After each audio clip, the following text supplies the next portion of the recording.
Hello friends, welcome back to this channel. आज के इस वीडियो लेक्चर में हम लोग बात करेंगे moment of inertia of a ring के बारे में। जैसा कि लास्ट लास्ट वीडियो में हम लोगों ने ये देखा था कि जब हम लोग के पास कोई रिजिड बॉडी होता है एंड रिजिड बॉडी में मासेस का जो डिस्ट्रीब्यूशन है वो दैट इज रैंडमली होता है। तो किसी भी एक्सिस के अबाउट, दैट इज जो भी उसका रोटेशनल एक्सिस था, उस एक्सिस के अबाउट जब हम लोग मोमेंट ऑफ इनर्शिया फाइंड करना चाह रहे थे, तो इस एक्सिस ऑफ रोटेशन से, दैट इज इसको हम लोग क्या बोले थे, axis of rotation. Axis of rotation, इस एक्सिस ऑफ रोटेशन से हम लोगों ने क्या लिया था, हर एक इंडिविजुअल मास का परपेंडिकुलर डिस्टेंस को कैलकुलेट किया था। जैसे मास m1 है तो इसका डिस्टेंस r1 है। एंड इसी तरह से मान लीजिए कि यहाँ पे कोई मास m2 है तो इसके डिस्टेंस को हम लोग लिए थे r2। इस तरह से जो है टोटल मोमेंट ऑफ इनर्शिया हम लोगों ने फाइंड किया था, that is sigma i is equals to 1 to i is equals to n and m i r i to the whole, m i to the sorry m i r i का square. तो ये इस प्रकार से हम लोगों ने moment of inertia find किया था। लेकिन ये तब था जब मासेस का हम लोग के पास क्या था, डिस्क्रीट डिस्ट्रीब्यूशन था। पार्टिकल्स जो है सो रैंडमली जिधर तिधर डिस्ट्रीब्यूटेड थे और हम लोग पार्टिकल्स को काउंट करके एक नंबर्स में दिखा रहे थे। बट नाउ हम लोग आज के जो सेशन में करेंगे ये एक रिंग का मोमेंट ऑफ इनर्शिया करेंगे। एंड जब रिंग का हम लोग बात करेंगे तो रिंग के केस में हम लोग के पास जो है वो मासेस का एक तरह से कंटिन्यूअस डिस्ट्रीब्यूशन है, क्योंकि हम लोग देख सकते हैं कि रिंग में जो भी मास होगा, लेट अस कंसीडर कि इस रिंग का मास कैपिटल एम है एंड इसका कुछ रेडियस है, capital R is the radius. तो इस रिंग का जो है मासेस वो पूरे के पूरे लेंथ में डिस्ट्रीब्यूटेड है। अब हम लोग नहीं कह सकते हैं कि m1 m2 हम लोग इस तरह से डिफाइन नहीं कर पाएंगे। तो अब हम लोग के पास जो है वो मासेस का वो रैंडम डिस्ट्रीब्यूशन ना होकर के मासेस का हम लोग के पास क्या है, कंटिन्यूअस डिस्ट्रीब्यूशन है। तो इस केस में हम लोग मोमेंट ऑफ इनर्शिया को कैसे फाइंड करेंगे, तो आज हम लोग इस चीज को देखने वाले हैं। तो चलिए देखते हैं कि इस तरह हम लोग यदि कोई भी कंटिन्यूअस मास डिस्ट्रीब्यूशन का कोई भी रिजिड बॉडी या ऑब्जेक्ट है तो उसके मोमेंट ऑफ इनर्शिया को हम लोग किस प्रकार से फाइंड करेंगे। तो ये लेट अस कंसीडर कि ये इसका क्या है, एक्सिस ऑफ रोटेशन है जिसके अबाउट हम मोमेंट ऑफ इनर्शिया को फाइंड करना चाह रहे हैं। तो यहाँ पे क्या करेंगे हम लोग, सबसे पहले एक जो है लेंथ एलिमेंट को कंसीडर करेंगे, that is dx। Let us consider कि वो जो लेंथ एलिमेंट है वो dx है।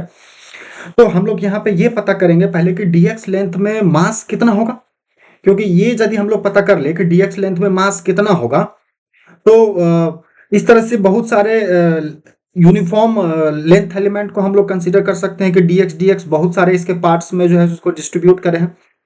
तो उन सारे मोमेंट ऑफ इनर्शिया के, उन सारे मोमेंट ऑफ इनर्शिया को हम लोग क्या करेंगे, सम अप कर देंगे, तो टोटल मोमेंट ऑफ इनर्शिया हम लोग को मिल जाएगा। तो सबसे पहले हम लोग ये पता करें कि मास कितना होगा। तो चलिए हम लोग यहाँ पे देख सकते हैं कि 2πr लेंथ में मास हम लोग के पास कितना है, कैपिटल एम है।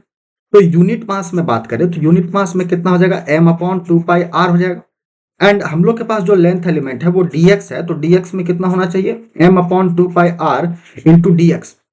एंड ये जो मास है, ये मास जो है वो लेंथ एलिमेंट का है, तो इसको हम लोग कह सकते हैं ये क्या है, mass of the length element, the length element, mass of the length element.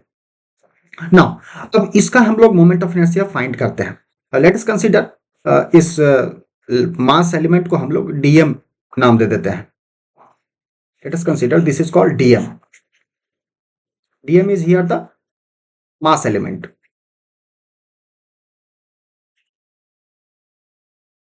And इसको भी हम लोग जानते हैं कि ये क्या है, तो ये एक तरह से linear mass density, that is हम लोग लैम्डा से दिखाते थे।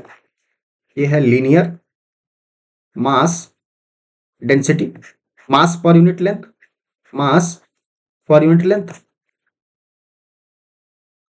तो चलिए हम लोग के पास जो है इस तरह का रिंग था एंड ये इसका रोटेशनल एक्सिस था जो कि सेंटर ऑफ मास से भी पास कर रहा है। इसका यहां से जो परपेंडिकुलर डिस्टेंस वही होगा जो इसका रेडियस होगा।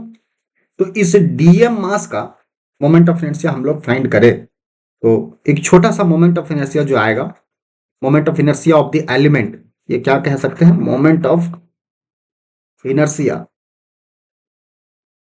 Of element, of element, length element, of length element. तो यहां से हम लोग बोल सकते हैं कि जो इसका वो होगा dm into r square, dm into r square. And now dm का वैल्यू हम लोग यदि पुट करते हैं तो dm का वैल्यू अभी हम लोग फाइंड किए थे, that is m upon 2πr into dx into r square, into r square. अब इसी तरह से हम लोग ऐसा मान सकते हैं कि ये dx वाला जो एलिमेंट है, ये टोटल कितना dx एलिमेंट होगा, तो टोटल हम लोग कह सकते हैं कि जीरो से स्टार्ट होकर के इसका जो लिमिट है वो 2πr लेंथ तक जाएगा, क्योंकि टोटल रिंग का जो लेंथ होगा वो 2πr होना चाहिए। तो चलिए हम लोग इसको इंटीग्रेट करते हैं, डी का हम लोग क्या करेंगे, इंटीग्रेट करेंगे तो टोटल मोमेंट ऑफ इनर्शिया निकलेगा। एंड इधर हम लोग के पास जो है वो है dm इंटू आर स्क्वायर, और इसको भी इंटीग्रेट करेंगे कहां से कहां, 0 से 2πr। dm का वैल्यू क्या था, m upon 2πr into dx into r square. Now इस चीज को हम लोग यहां पे कह सकते हैं कि m upon 2πr is a constant, इसको बाहर निकाल देते हैं। And r square is also constant. तो हम लोग जानते हैं कि जो भी कांस्टेंट होता है वो इंटीग्रेशन टर्म से बाहर निकल जाता है। तो इंटीग्रेशन सिर्फ किसका होगा, dx का, दैट इज 0 से 2πr, 0 से 2πr di। एंड di का समेशन क्या हो जाएगा, i। तो इस तरह से हम लोग यहाँ पे देख सकते हैं कि i का जो वैल्यू है वो m upon 2πr into r square. And dx का इंटीग्रेशन हम लोग कहें तो dx का इंटीग्रेशन x के रिस्पेक्ट में ही मतलब किया जा रहा है एक तरह से। इसके पीछे कोफिशिएंट हम लोग मान सकते हैं कि 1 है, और 1 का integration with respect to x मतलब कांस्टेंट का, तो वही हो जाएगा जिसके रिस्पेक्ट में कर रहे हैं। x लिमिट पुट होगा 0 से 2πr। तो यहां से हम लोग i का जो वैल्यू है वो आ जाएगा m upon 2πr into r square. And limit put करें तो upper limit minus lower limit. तो इस प्रकार से यहां से ये वैल्यू कट आउट हो जाएगा, एक दूसरे को कट कर देगा। तो यहां से मोमेंट ऑफ इनर्शिया जो हम लोग को मिला वो I is equal to m r square मिला, एक रिंग का मोमेंट ऑफ इनर्शिया।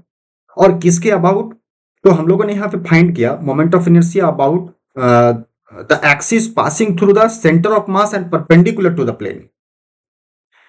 हम लोग जो यहाँ पे मोमेंट ऑफ इनर्शिया निकाले वो किसके अबाउट निकाले, तो इस एक्सिस के अबाउट निकाले, that is centre of mass है ये, and perpendicular to the plane also, perpendicular to the plane. तो इसके वैल्यू को हम लोग फाइंड आउट किए तो कितना आया, एम आर स्क्वायर आया। अब सवाल है कि यदि इसके एक्सिस ऑफ रोटेशन को हम लोग बदल दें, जैसे मान लीजिए ये एक्सिस ऑफ रोटेशन है तो इसका मोमेंट ऑफ इनर्शिया कितना होगा, तो इस केस में हम लोग लगाएंगे पैरेलल एक्सिस थ्योरम। एंड ध्यान रहे कि ये जो एक्सिस है वो इसके ठीक पैरेलल है, मतलब ये भी एक्सिस ये भी जो एक्सिस है दैट इज, इसको मान लीजिए कि हम बोल दे रहे हैं एक्स डैश। तो moment of inertia about x dash, जो कि ये भी क्या है, प्लेन के परपेंडिकुलर ही है, वो कितना हो जाएगा, तो moment of inertia about the centre of mass plus ये डिस्टेंसेस हम लोग लेते थे पैरेलल एक्सिस थ्योरम में, तो यहाँ पे एम आर स्क्वायर जो है सो इस तरह से ले लेंगे। तो पहले का जो मोमेंट ऑफ इनर्शिया कितना था, एम आर स्क्वायर, और अब का कितना है, एम आर स्क्वायर। तो आंसर कितना हो जाना चाहिए, 2 mr स्क्वायर। तो अबाउट द टेंजेंट हो गया ये मोमेंट ऑफ इनर्शिया हम लोग बात करें तो ये मोमेंट ऑफ इनर्शिया क्या है, about the tangent and passing perpendicular to the plane, about the tangent and perpendicular to the plane also, now हम लोग इस एक्सिस को बदल करके अब ये कहते हैं कि moment of inertia about the diameter निकाल दीजिए आप, इस तरह से अबाउट द डायमीटर। तो डायमीटर हम लोग देख सकते हैं कि डायमीटर उसके प्लेन पे ही होगा, जो जिस प्लेन में रखा हुआ होगा डायमीटर उसके प्लेन पे ही होगा। एंड ये है इसका परपेंडिकुलर, जो कि इसके ठीक प्लेन के परपेंडिकुलर है। तो लेट अस कंसीडर कि इसको हम लोग y एक्सिस कह दे रहे हैं एंड इसको x एक्सिस कह दे रहे हैं, तो ये act like as z axis. तो परपेंडिकुलर एक्सिस थ्योरम हम लोग जब पढ़े थे तो परपेंडिकुलर एक्सिस थ्योरम कहता है कि iz यदि निकालना है तो ix प्लस iy आपको पता होना चाहिए। अब यहां देखिए कि यदि moment of inertia about i y बात कर ले या आई एक्स बात कर ले, तो यहां दोनों के दोनों एज ए डायमीटर काम कर रहे हैं, एज अ डायमीटर काम कर रहे हैं। तो आई एक्स हो या आई वाई हो, दोनों का मोमेंट ऑफ इनर्शिया हम लोग क्या बोलेंगे, moment of inertia about the diameter, moment of inertia about the diameter and I Z. And I Z के अबाउट जो है मोमेंट ऑफ इनर्शिया हम लोगों ने फाइंड किया, that is m r square. तो ये 2ID इज इक्वल टू हो जाएगा m r square and i d का जो वैल्यू है यहां से हो जाएगा m r square by two, m r square by two. तो इस तरह से हम लोगों ने देखा कि जो मोमेंट ऑफ इनर्शिया है अबाउट द डायमीटर किस प्रकार से हम लोग फाइंड करेंगे। इसमें एक पॉसिबिलिटी और हो सकती है, वो पॉसिबिलिटी क्या है कि सेम रिंग है हम लोग के पास and now moment of inertia हम लोग को इस तरह से इस टेंजेंट के अबाउट, ये भी क्या है अबाउट द टेंजेंट ही है, अबाउट द टेंजेंट ही है। लेकिन ध्यान देंगे यहां कि ये जो टेंजेंट है वो कहां है, इन द प्लेन है, in the plane of ring, in the plane of ring. तो इसके अबाउट मोमेंट ऑफ इनर्शिया यदि पता है तो हम लोग पैरेलल एक्सिस थ्योरम लगा लेंगे एंड इसके अबाउट देखा जाए तो इसके अबाउट तो मोमेंट ऑफ इनर्शिया आईडी हो जाएगा about the diameter and about the diameter अभी हम लोगों ने निकाला कि मोमेंट ऑफ इनर्शिया कितना है, m r square by two. यदि इसको हम लोग बोलते रहे वाई वाई डैश, तो moment of inertia y y dash जो हो जाएगा वो कितना हो जाएगा, m r square by two and plus m r square. तो यहां से आ जाएगा answer 3mr square by two, 3mr square by two. तो इस प्रकार से हम लोगों ने ये देखा, एक समरी हम लोग बना ले, तो समरी बना ले हम लोग। तो मोमेंट ऑफ इनर्शिया सबसे पहले हम लोग रिंग का निकाले इसके अबाउट, तो वो कितना आया एम आर स्क्वायर। फिर जब इसी के अबाउट निकाला हम, ये जो कि उसके प्लेन के परपेंडिकुलर ही था लेकिन अबाउट द टेंजेंट था, इसके अबाउट कितना आया m r square, sorry 2mr square आया। एंड अबाउट द डायमीटर जब मोमेंट ऑफ इनर्शिया हम लोगों ने फाइंड किया अबाउट द डायमीटर, तो आईडी कितना आया, आईडी आया m r square by to.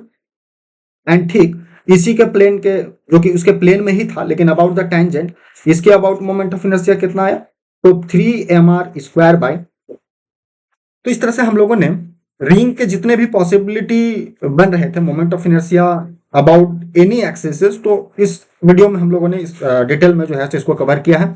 I hope कि वीडियो आपको पसंद आई हो तो एक बार लाइक जरूर कर दें और सब्सक्राइब कर दें। Thank you, have a nice day, take care.